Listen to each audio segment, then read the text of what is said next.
Hey Internet, this is the Olive Dragon coming to you from my yard.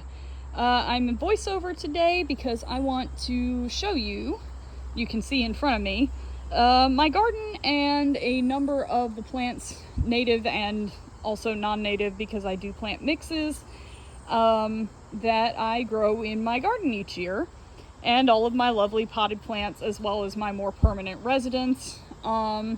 I also want to talk a little bit about rewilding your lawn, building ecosystems in the space that you're in. Now, I'm in the eastern US, East Coast, North Carolina, Piedmont region. So for me, certain things may work, but finding the native plants for your area is super important. So if you're on the East Coast, my advice will be relevant. I can talk about other regions to a degree as well, but I've never lived anywhere else in the US except the East Coast and the South. So take my advice with a grain of salt, but the message still stands. But yeah, I wanted to give just a quick tour of my plants and talk a little bit about that subject, and I'll be covering topics like that more often in other videos. So the first one I have is my lovely silver nickel vine, or silver vine. This is a lovely annual, full sun, very aggressive grower, hard to kill. All you gotta do is water it.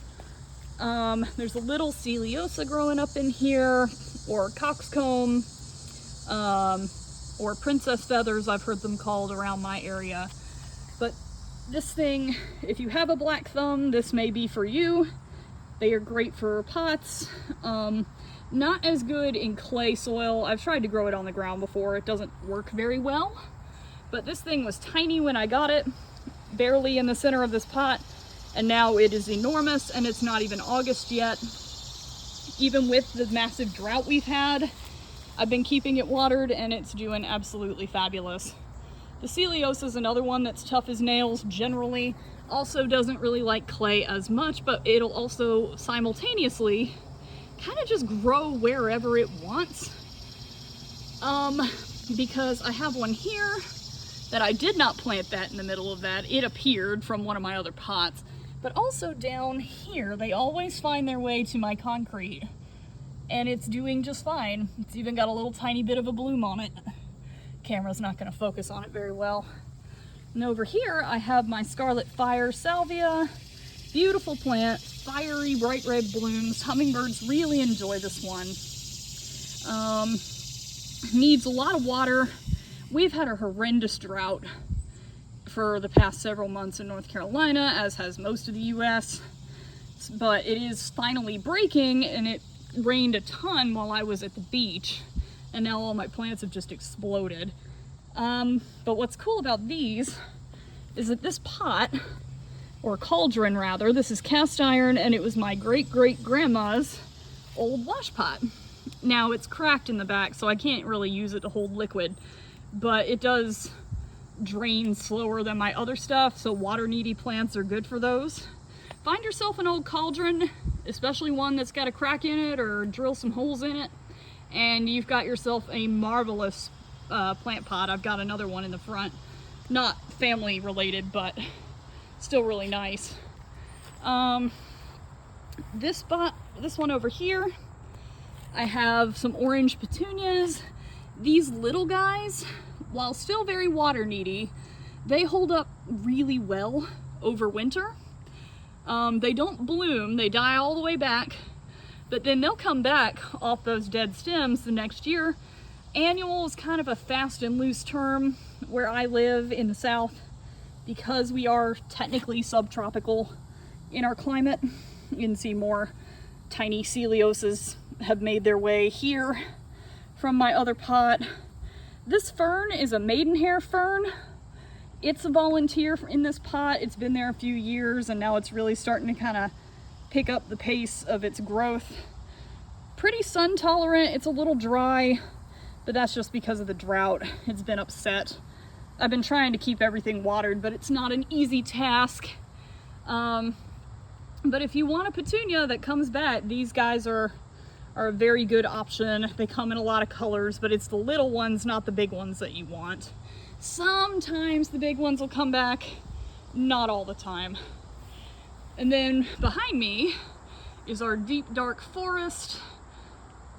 Behind our fence, there's a creek back there. I don't ever go back there. The fairies live there and I don't want to disturb them, along with all of the other animals that hang out in our yard during the day and at night. But you can see how dark it is. It's only like 6:30. It's just dense back there. Beautiful stuff. Mostly hardwood trees, very, very big hardwood trees. Just gorgeous, especially in the fall. And these are my little neglected children. These are my encore azaleas. They're starting to pick up. They'll bloom in early fall. One is bright red, the other one is pink. The pink one is the bigger of the two, this one here. I planted these about 7 years ago when I moved in, and they are a little bit gangly, but they do okay back here in the shade. I basically never water these, they just get rain. But that one used to be pretty puny and now it's doing better. But they bloom beautifully, real easy to take care of once they settle in. Like I said, I never water these. Also a good option. There is some English ivy that escaped from somebody's garden. I did not put this stuff back here, but do not put English ivy in the ground.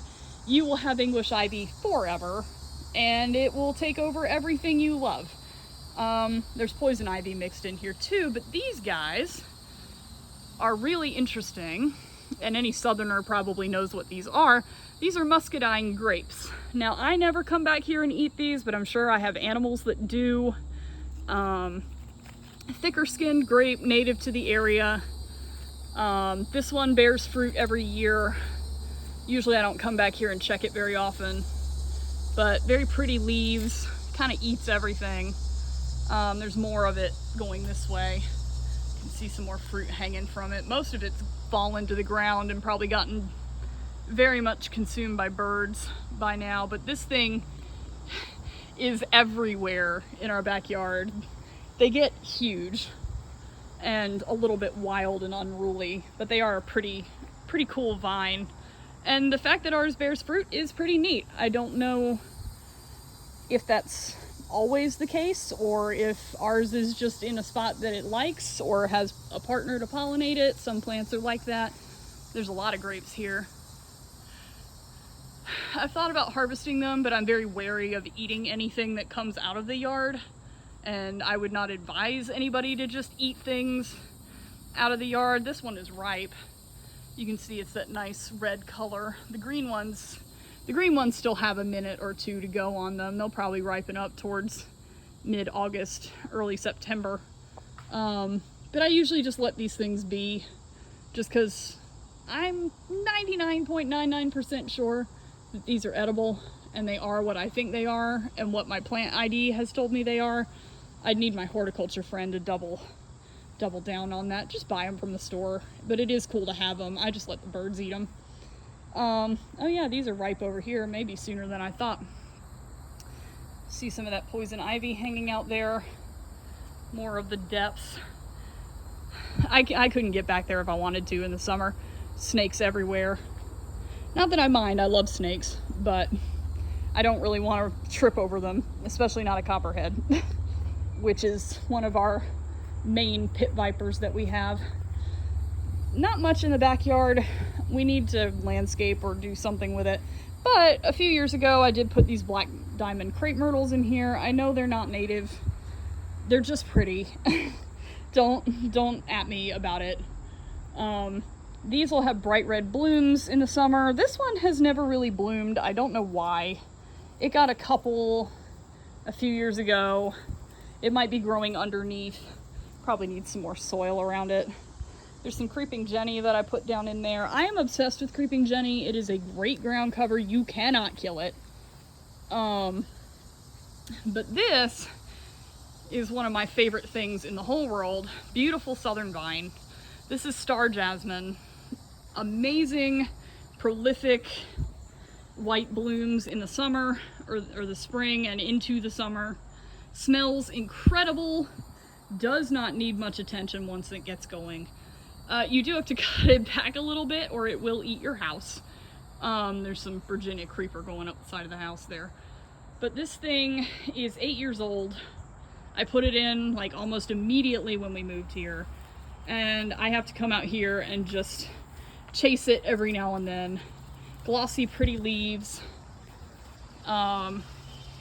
Yellow-green to this deep forest green shade. You can see up there like how wild it is. It's climbing this tree. It's my neighbor's tree, but they don't really complain much. Onto the fences. It's going the other way. I had to pull it down a little bit today, but you can see thick woody stems. It's almost like a tree underneath. This was the original plant right here. It was really small and puny when I bought it. I think I got it on clearance or something. Now it climbed up here, spread all the way this way, and it's going that way and into this tree. Beautiful, beautiful plant. Smells amazing. 10 out of 10. Love this thing. I'm a sucker for vines. I can't help myself. They're just fascinating to me. And the more of a monster it is, the more I love it. And there's my other black diamond. That one's a little bigger than its friend, but that one will actually put out blooms occasionally. Other pots here on my sidewalk. The lovely Dusty Miller, very, very annual, but it'll put out yellow flowers if it's happy. This one hasn't bloomed yet, but it is healthy. Just a really cool plant. I like dark foliage and white foliage plants. Very unusual, very soft, fuzzy leaves. Feels good to touch it. Really, really cool, very showy in pots as well. More Celiosa. This thing is a menace. There's the blooming one. Now this looks pretty puny compared to what it looked like before. Again, the heat has not been kind to it, but they are really gorgeous. They get really big. I've noticed the pink ones are the more aggressive of the growers of the colors that are on offer. They tend to do the best. So I would recommend getting pink ones, but I like the orange and wanted to give it a chance. So I kind of isolated it with the petunias. These are some bigger ones, bigger petunias. Got them from a local place near me. Beautiful, beautiful cultivar. These will probably die once the frost hits. You can see a couple of them are losing their yellow slowly but surely with each round of blooms. They do kind of do that. The gene that expresses that is interesting. And this one has actually hybridized. I haven't been down here in a bit. It's either hybridized or it's tangled itself somehow. It may have wandered in. I was about to say that'd be really, really weird. But I also have these guys with the purple kind of spider webbing underneath. Need lots of water. Totally worth it for the look of them. Thankfully it has been pouring lately in my absence. All it took was for me to leave, apparently. I've also got some random trees. Got a tulip poplar hanging out in here.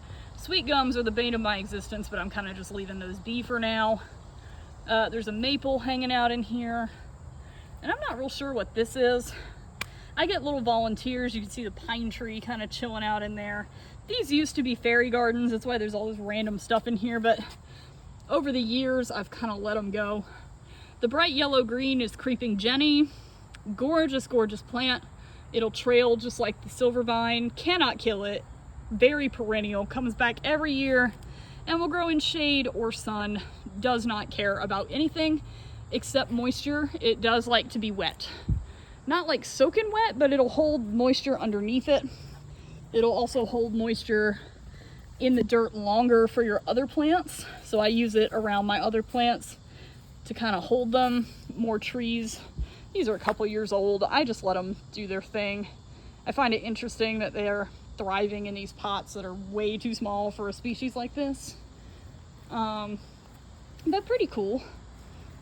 Then up here on the deck, I have even more. I am very, very, very into my garden. Have a table up here It's usually too hot to sit out here in the summer, but in the fall it's nice. And then I have a planter. You can see she's filled with water. It's probably like 4 inches of water. So that tells you how much it's rained. But this was at my old job as a decor item. It was gray. My coworkers thought she was kind of creepy. So I brought her home and painted her.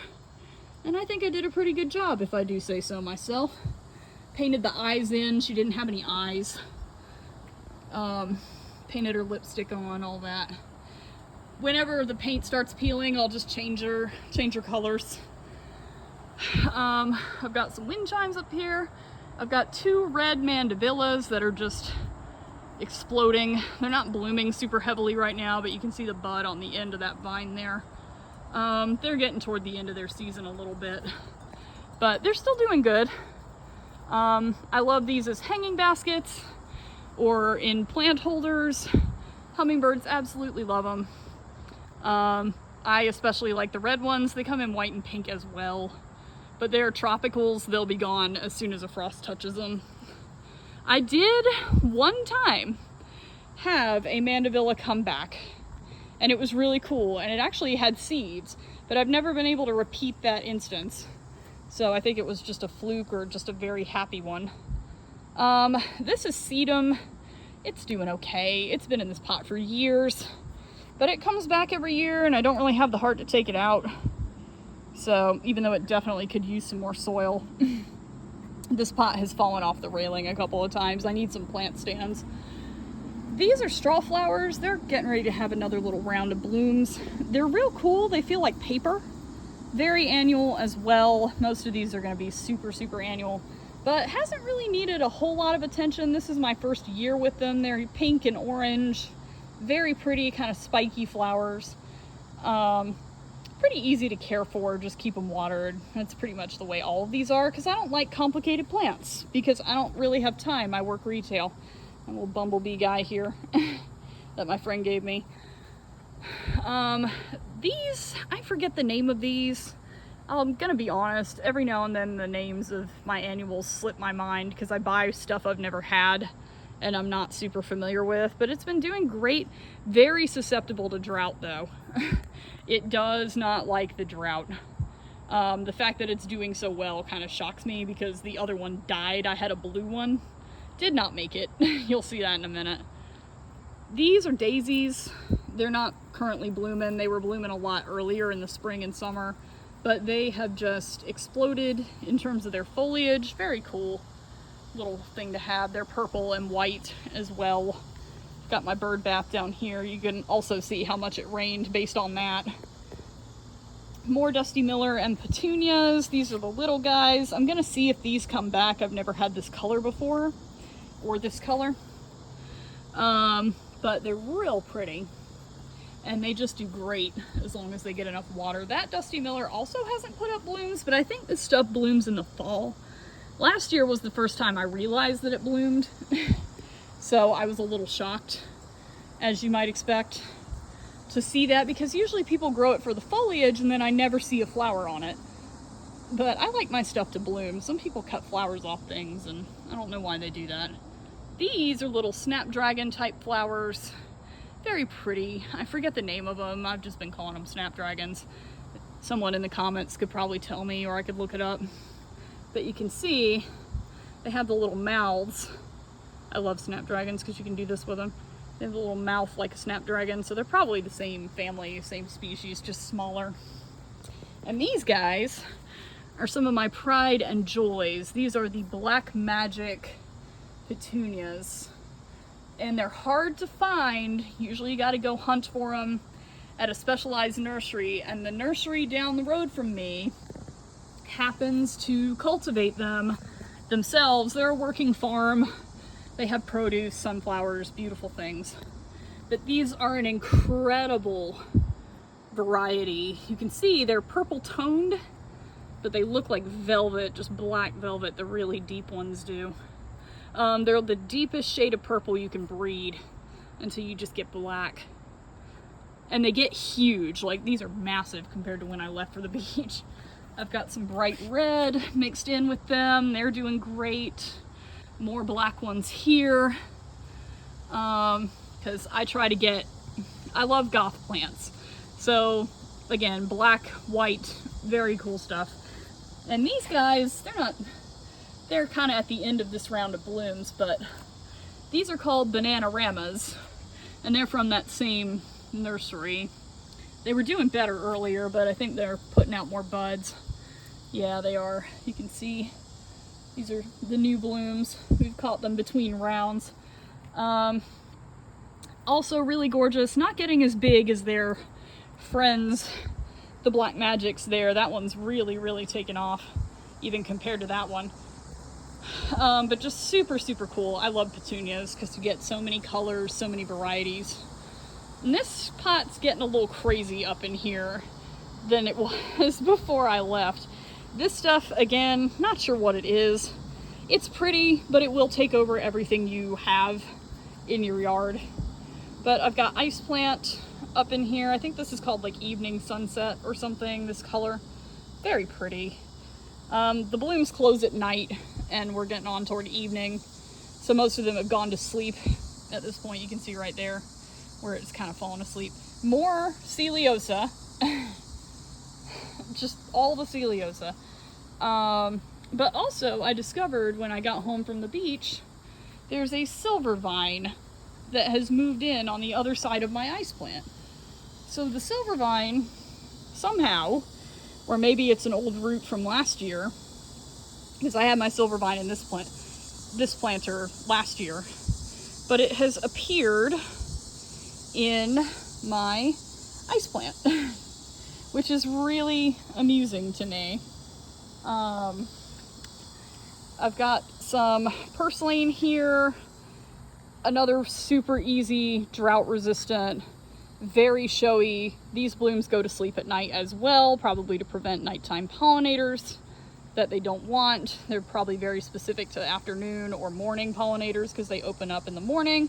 New round of blooms every single day, kind of like a morning glory, but a little bit of a different species here. Succulent adjacent, they feel very thick, kind of plasticky almost stems and leaves.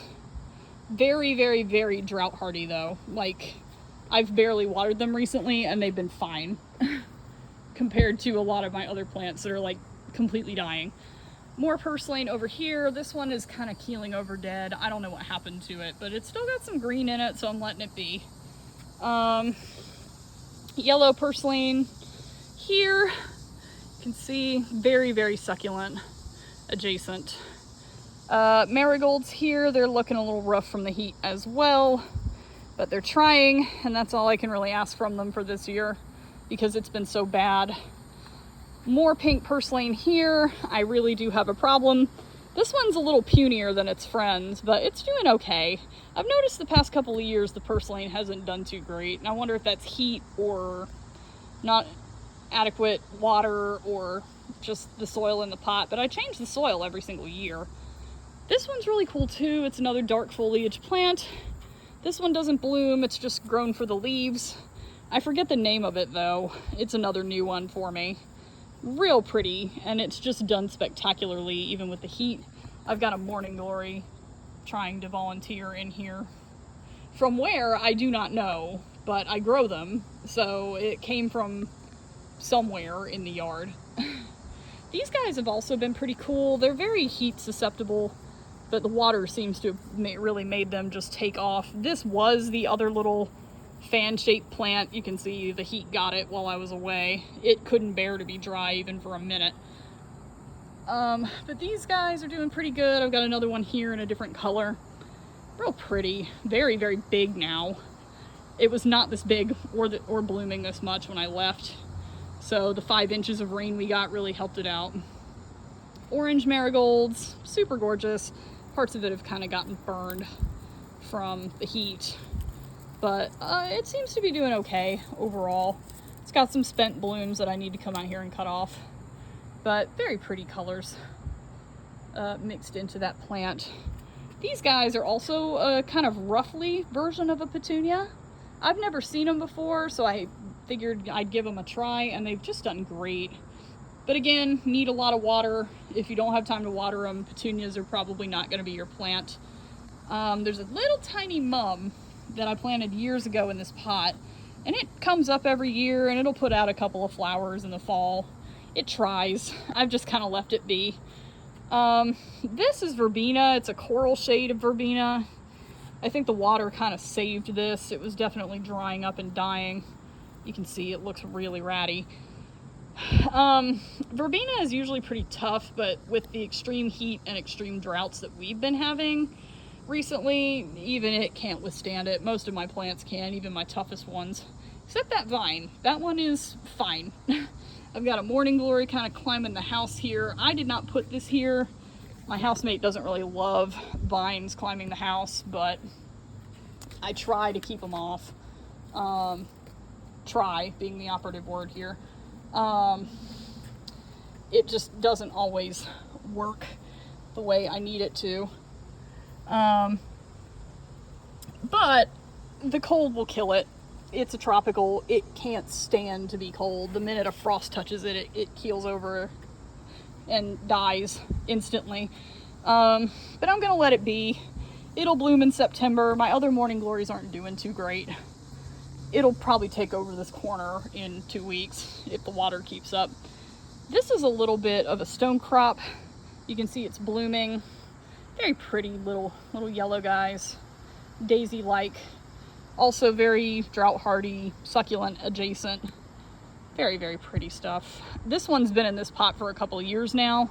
It'll come back, just leave it alone over the winter. I think a horseweed, this is tropical horseweed, has gotten up in here, but I'm just kind of letting it go. I've had to give up a little bit this year because of all the heat. It's been over 100 most days this summer, and that's just not the best. So yeah, that is everything in the backyard. So I will take y'all to the front yard for part 2. See ya.